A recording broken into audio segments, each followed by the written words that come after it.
No spoilers, no spoilers. They were like really close to getting married. Shh. Bam, I'm back. I hope you guys had an amazing Halloween. But as we know, it is the first of another month. This time it's November. And therefore, I have another book club. Oh yeah, forgot to tell you. New background, because I got bored of the other wall. This is a little more interesting, don't you think? So this month I actually read quite a few books, quite a few amazing books, and it was very difficult to decide which one I wanted to have for this month's book club. But out of all of the books that I've read, one that I really think that is different from the rest is Tiger Lily by Jodi Lynn Anderson. I freaking love this book. I love it so much. It's a completely different way of looking at the story of Peter Pan. Tiger Lily is the Aboriginal girl that shows up in the movie. And if you guys don't know, Peter Pan is my favorite Disney movie ever. What are your favorite Disney movies? Comment down below, I'd love to hear. So I found this book online and there was none in stock, but after I figured out that it was about Peter Pan and the whole story from like Tiger Lily's perspective, it blew my mind. Like, I really wanted to read this. So of all the books that I really wanted, this for some reason was the one I wanted the most. So I ordered it online, had it shipped to my local store, went to go pick it up, and then I read it in like a week, and it was so good. It was so good. I loved it. I'm hungry. I will be right back. I'm back. I have food. I'm hungry.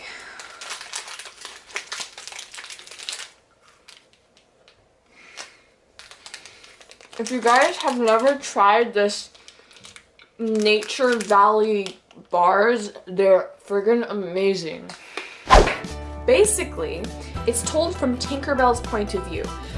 Like, she can't speak, but she can tap into anybody's emotions at all.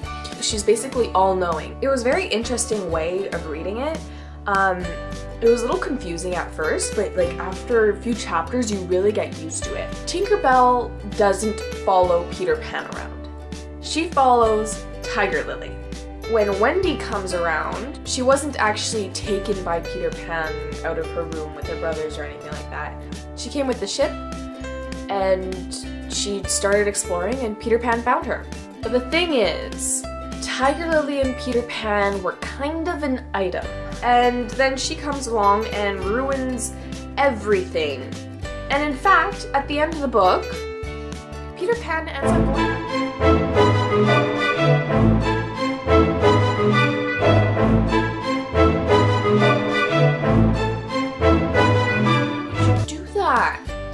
I don't know. I really loved Tiger Lily. It made me hate Wendy. I ship Tiger Lily and Peter Pan so much more now. I'm going to read you the back of the book because other than judging the front, you have to judge the back as well, which has the words. Okay. Before Neverland faded into myth, it was a remote and dangerous island filled with deadly mermaids, psychotic pirates, and watchful fairies. And before Peter Pan belonged to Wendy, he belonged to the girl with the crow feather in her hair, Tiger Lily.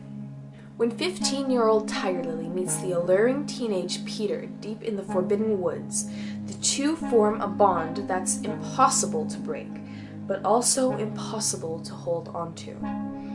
As the leader of the Lost Boys, the most fearsome of Neverland's inhabitants, Peter is an unthinkable match for Tiger Lily.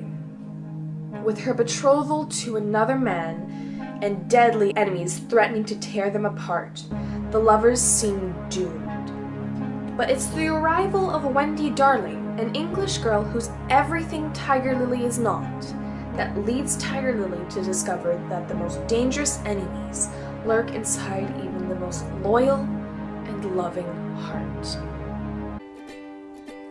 At first, you probably don't understand what that's all about.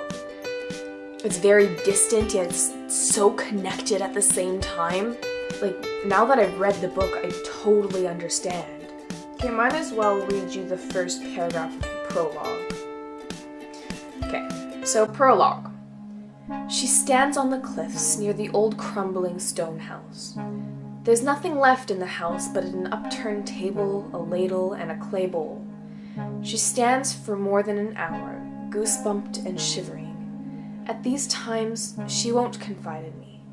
She runs her hands over her body as if checking that it's still there, her heart pulsing and beating. The limbs are smooth and strong, thin and sinewy, her hair long and black and messy and gleaming despite her age. You wouldn't know it to look at her, that she's lived long enough to look for what's across the water. 80 years later, and she's still 15. What the heck? I'll read you the entire prologue. These days, there is no new world. The maps have long since settled and stayed put. People know the shapes of Africa, Asia, and South America, and they know which beasts were mythical and which weren't. Manatees are real, mermaids aren't. Rhinoceroses exist, and sea monsters don't.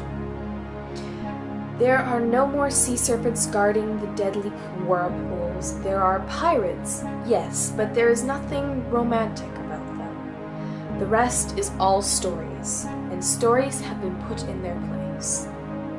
Now, the outsiders keep their eyes on their own shores, and we keep our eyes on ours. Too far off route, we've been overlooked, and most of us don't think about the world outside. Only she and I are different. Every month or so, she comes here and stares towards the ocean, and all the village children whisper about her, even her own. It has become such a ritual. And when she surfaces from her dream, she calls me by my old name, though no one uses it anymore. And she turns to me, her eyelashes fluttering in the glare that surrounds me, and whispers to me in one short syllable. Tink. Damn it, I love this book so much now.